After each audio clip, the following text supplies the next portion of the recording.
Hello, how are you? If you're good, great, happy. If not, I'm glad you're here.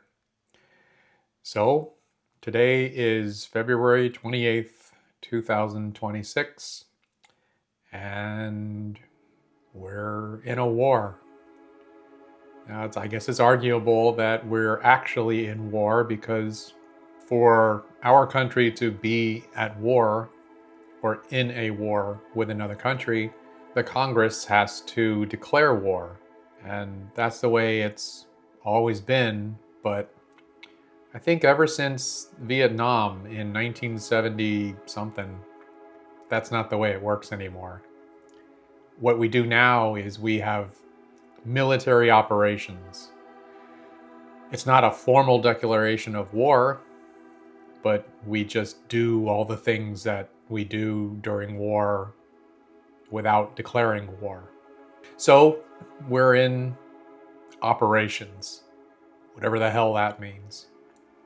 It essentially means that the president can just basically attack other countries and do whatever the heck he wants. And he doesn't have any oversight. He doesn't have to clear anything with anybody. He basically just tells the Department of Defense to do whatever he wants to do. And the military does it. So we picked a fight with Iran today, or late last night, whatever, it doesn't matter. And of course, they retaliated. They're bombing Israel, they're bombing the UAE, they're bombing Bahrain. This is stupid. It's pretty scary too because we don't know what's going to happen next. Do we just keep attacking them? Does Israel just keep attacking them? Um, I saw that a giant missile struck Tel Aviv, right in Israel. They didn't deserve that. The people of Tel Aviv didn't deserve to be bombed because their leader decided that Iran was doing something they didn't like. War is dumb.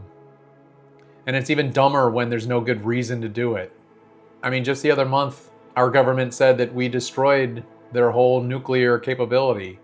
And now, a couple of months later, they're saying that we have to attack them because they have nuclear capabilities. So, did they lie then, or are they lying now? Meanwhile, another report says that 50 some young girls were killed when a missile hit one of Iran's schools. Somebody bombed their school and killed a bunch of kids. What was the point of that? Now, I heard that we also murdered the supreme leader over there, the Khomeini. I guess that's good.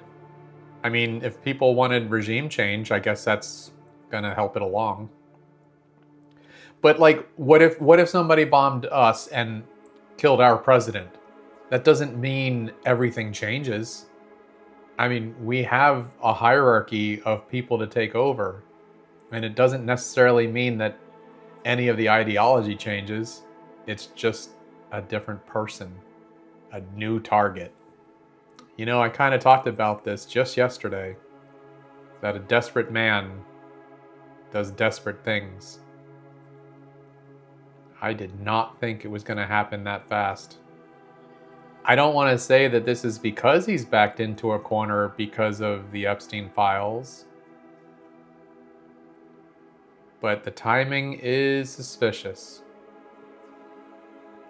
So, if you're afraid or confused or just feel helpless, understand that you're not alone. There's a lot of us out there who just, I don't know how to feel. I don't know what to think. I certainly don't know what to do.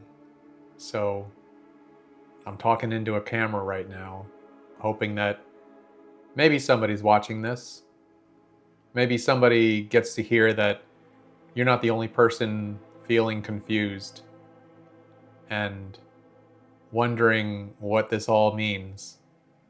Why?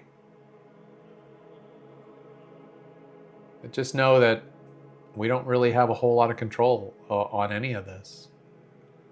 I suspect that things are going to get much, much worse this week, and things are, we're just going to hear horrific stories everywhere, because even with the best intentions, a few missiles or a few bombs are going to miss their targets and hit something that wasn't meant to.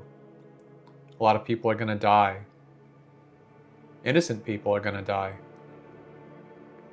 Maybe even innocent Americans will die. Because some rich, powerful man wants to be more rich and more powerful. I just hope that a solution can be found to all this real fast. Because America has had its name dragged through the mud enough about starting wars and removing dictators and regime change and executing world leaders for what we'd like to say is national security. Whose national security? Certainly not theirs.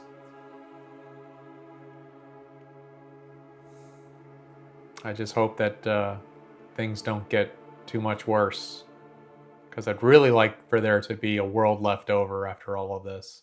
A world where people can start to rebuild and feel safe again from us. I'll see you tomorrow.